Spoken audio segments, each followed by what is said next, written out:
Thanks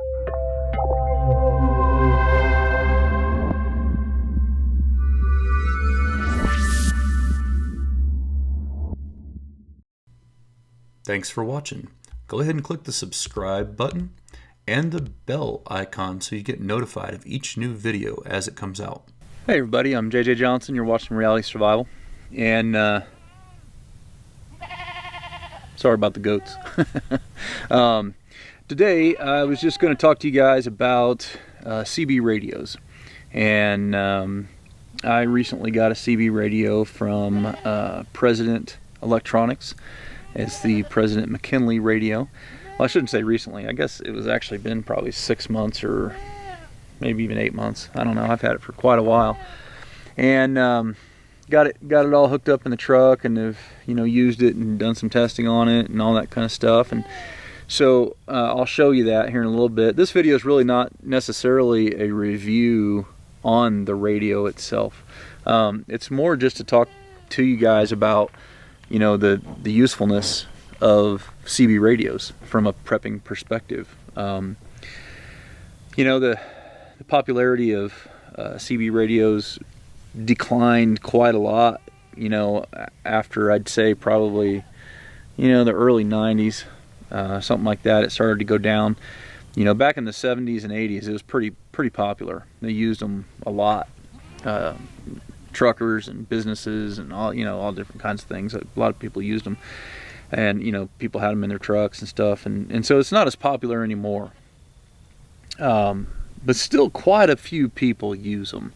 In my job, I end up riding out on the freeways quite a lot, and I have a CB in my work truck, and I have to talk to a lot of other trucks on the road, and pretty much I'd say it's about 50-50. I'd say about half the trucks out there have got CB radios in them.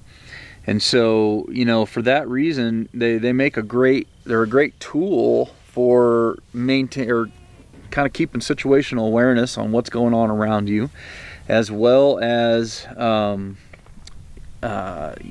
being able to call for emergencies and stuff like that if you had problems. And let's say if there's a wreck and traffic's backed up and you're trying to figure out what's going on and how far it's closed down and all that kind of stuff, you can use them for that.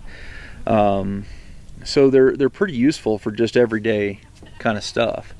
Road trips and, like I said, different things like that. If you drive a lot of freeway miles and stuff, they're pretty good. The other thing is you can still use these for team communications and stuff like that too. In an emergency situation, you can have obviously vehicle mounted ones, so if you're doing vehicle type stuff, two vehicles can communicate together. But you can also talk to handheld units. They've got handheld units. You can pick these up in like any travel store, TA or Pilot or whatever the case may be, and you can get those for anywhere from like $80 to $100. And the distance on those will usually be about a mile or so.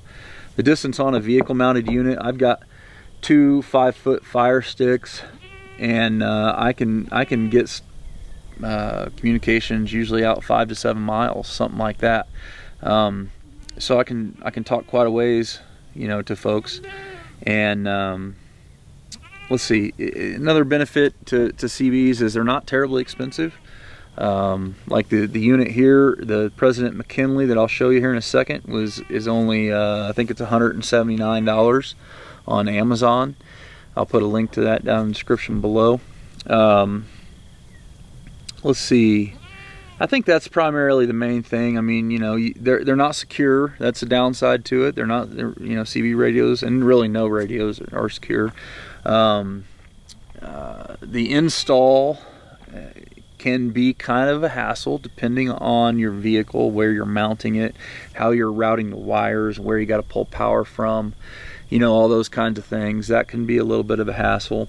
Mounting your antennas and getting your whole antenna set up and everything, that'll cost you, probably another $100 depending on how you do it.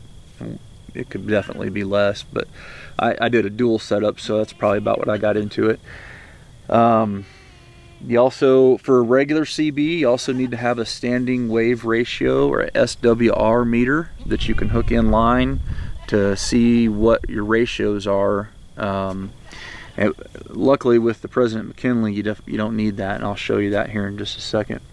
What are the other downsides? I mean, you know, like I said, your distance is, you know, 5 to 7 miles, something like that. If you have a smaller or shorter antenna, you're going to be less. It's going to go less than that. Like I said, mine are 60 inches, so they're pretty tall. So I'm getting a little bit further distance. If you just go with a small, you know, antenna off the top of your center of your vehicle, and it's only, you know, 20 inches or something, you're probably going to be down around 3 miles or so. So it just depends, you know. Okay, so you also don't need a license from the FCC to operate a citizens band radio. And yeah, and you know, from a prepping perspective of using them in an emergency, you know, within your team or whatever, since the popularity has gone down on them, you really don't ever have a hard time finding a free channel, you know. So I think that's actually kind of a benefit from a prepping perspective too, you know. And you can find old used CB radios that are still in great shape and work fine for probably under 50 bucks on, you know, Facebook Marketplace and Craigslist and different places like that. So let me go ahead and move the camera over here. We'll take a look inside. I'll just show you this radio here real quick, and then we'll be finished up. Okay, so this is the President McKinley radio, and like I said, it's kind of dusty. I've had it in here for a while, and there are a few features on here that I wanted to talk to you about real quick that I think are really cool, that you don't actually see on many other, or maybe even any other radios. I'm not sure. The first thing is this auto ASC. It's auto squelch control, and what it is if you, now it's set on manual up here, and you can see you've got the, you know, the background noise, and you have to adjust that, you know, to get that to go away. Or you can put it down on ASC, and it'll automatically do it. And of all the times that I've listened to it, I will say that about 85% of the time, whenever a voice comes through the ASC squelch, it's a readable voice. I can hear what they're saying and I can understand it. There's about 10 to 15% of the time where stuff will come through that I can't really, I don't get very well. But for the most part, it works pretty darn good, because you don't have to be constantly, you know, adjusting this squelch and messing with it and all that. You just put it down here, got the ASC right there, and then it's good to go. So that's one really nice feature. It just makes it very usable. You know, you turn it on and driving down the road, and you don't got to mess with it. You know what I mean? You just listen. So the other thing is pretty common. It's got a scan feature. It also has memory features for 9 and 19. You can, you know, just hit the button and switch it to 9 or go back to 19. That's good. It's also got your weather features. Friday night, mostly clear. Lows around 55. Saturday. So that's cool too. But probably the best part about this radio is it has a built-in SWR meter, the standing wave ratio meter. Now, I'm not a big electronics guy, so I don't know if I can explain this exactly correctly, but essentially the standing wave ratio is when you transmit out, you know, the radio and the antenna, you want to be able to get all those waves out without reabsorbing any of those waves. And so when you test this, I'm not in a very good location now to test this, but when you test it, you want to test it out in an open field with nothing around, no power lines, no buildings, nothing around like that, to get the best reading. But anyway, I'll show you how we go ahead and do this here. Is we just go ahead and hit this button 6 times, and it'll automatically go into its testing mode. So right now we're getting 1.6, and that's not terrible. It's not great. I'm sitting right here next to my house. I've got some power lines close by and stuff like that. I average anywhere from 1.4 to 1.8 with this setup, and a lot of that will also depend on the atmospheric conditions in the sky. But as this gets, you want to get it closer down to 1, and that will make a better, it's going to give you a better signal. You're going to transmit better and all that kind of stuff. So let me mess with the antenna and you can see how it'll change here in just a second.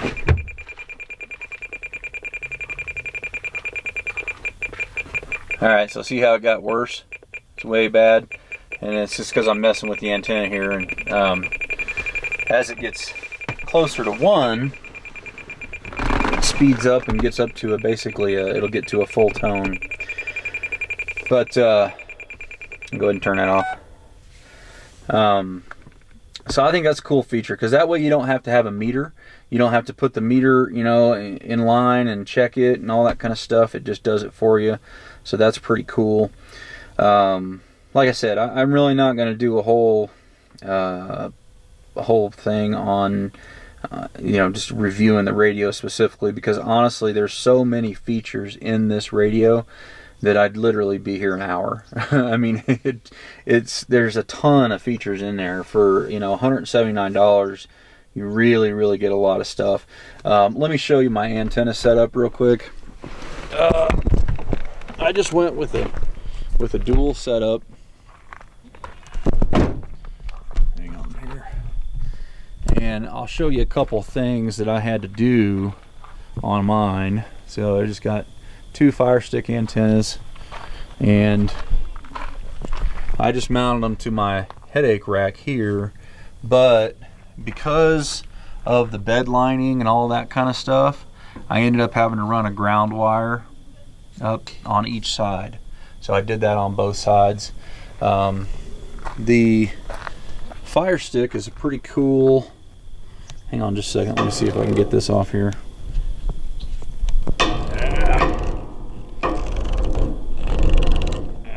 Now it's not going to come. Okay, so the Fire Stick's pretty cool because it has an adjustable tip. So if I could pull this off, which I just can't get it one-handed right now, there's a brass nut underneath, or a bolt and a nut underneath here, and you can adjust it up and down to help you adjust your standing wave ratio. So that's kind of cool. So anyway, with tall antennas like that, they are a little more conspicuous. That is one downside. And you also, going through like drive-throughs, you're going to rub on it, and going, like, you can't really do car washes unless you pull the antennas. And so, that's a thing too. I pretty much have to hand wash my vehicle now. So let me straighten this antenna out real quick. All right.